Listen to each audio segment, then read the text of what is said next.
Hello everybody and welcome to Forever Rugby on Forever Sports. And the Bulls are taking on Ulster this weekend. What is going to be a match of reunions as Duane Vermeulen returns to his former side whilst Marcel Coetzee is up against his former side.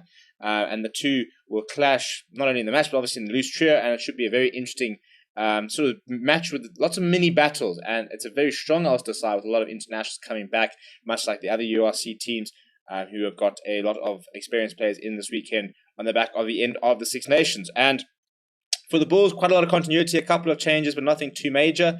And starting to look pretty good on the Bulls, starting to really hit their straps. They decimated the Dragons last weekend. And I think that we're seeing the Bulls side that are starting to settle down. I think in the first, they had a horrible start. They had the worst start of all South African sides in the URC. But we're starting to see sort of them getting back to their base. And I think what's probably quite encouraging as a Bulls fan is that they've been doing it in the right way in terms of playing a very attractive brand of rugby. In fact, I'll say all the South African sides at the moment are trying to play a very positive brand of rugby, which is quite interesting given the stigma surrounding South African sides and South African rugby in general. But the Bulls are throwing the ball around. They're playing some nice rugby. They've got a very good offload game at the moment. And at altitude, it looks like that it should be quite a dry weekend up here on the high veld. So the Bulls will be wanting to try and run Ulster into the ground basically, and just making sure they sort of just sort of outlast them in terms of a fitness point of view, as well as a physicality point of view. But before we look at the sides, please do smash like on the video and subscribe to the channel as well. We look at the two sides. This is how the Bulls will line up. Gerard Steenekamp, Johan Grobelaar is partnered by Morne Smith, who comes in place of Jacques van Rooyen. The usual pairing of Walt Steenekamp, Bruno Nokia in the locks. And then it's the same loose trio as last weekend. Marcel Coetzee, Carl Brink keeps his spot, and Ulrich Lowe starts at 8th man. Arno Botha is on the bench. Chris Smith, Zach Berger is a new halfback combination. No Ambrose Pierre this weekend. Keane Johannes on the bench. And then we've got Madosh Tambwe, Kane Moody, Kurt Lawrence in a very exciting loose trio. Madosh Tambwe probably the form wing in the competition right now. Kurt Lawrence sort of very much throwing down the gauntlet to other fullbacks in terms of his counter-attack capabilities. And then Kane Moody is a very nice, exciting youngster. Harold Forster is joined by Cornel Hendricks, who comes into the side. Lionel Pooh on the bench this weekend.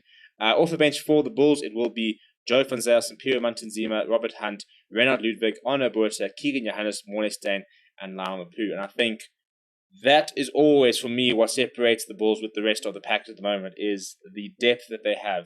If you're looking at that bench, Joe van Zyl, Sampiero Mantanzima, maybe not the most experienced, but Renard Ludwig is a very exciting youngster who'd probably start in a lot of other unions.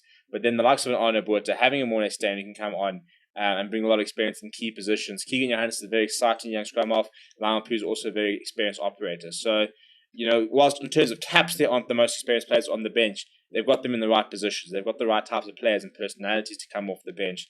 And I also think they've got players who bring on a lot within their own game, even if they are quite young off their bench. If we look at Ulster, this is how they will line up. Duane Vermeulen at number 8, which will be very interesting to see how the sort of reception he gets at Loftus, and it'll be interesting to see how big the crowd is at Loftus with the whole 25 rand a ticket story. They're trying to make sure that they can get 25,000 people into Loftus, because that's half the 50% capacity, and that's what we are allowed to have.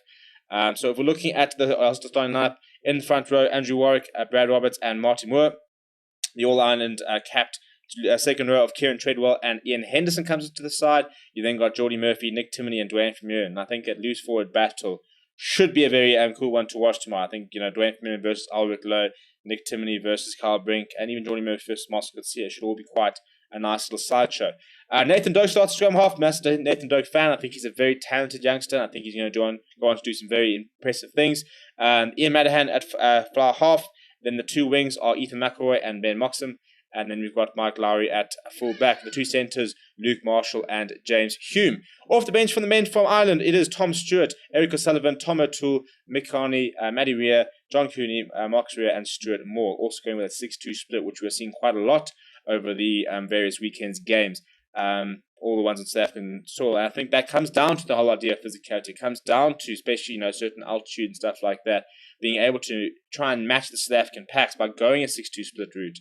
A couple of South African packs, for example, going 6-2 split to try and sort of impose that physicality and keep imposing that physicality, because set pieces are so important in South African conditions, although it does look like it'll be quite a dry weekend across the country. But let me know what your score predictions are. I think this is probably going to be the match to watch from a South African perspective. in terms of the one that could go either way. I think that there are strong favorites in all the other games, and I think that these are two teams who should and probably will be, we're thinking top 5, top 6 in the URC on a regular basis. And as a result, I think this is going to be a very interesting match to watch. Please let me know what your score predictions are. Please do smash a like on the video and subscribe to the channel as well. Thank you very much for watching. My name is Steven, and I'll chat to you soon.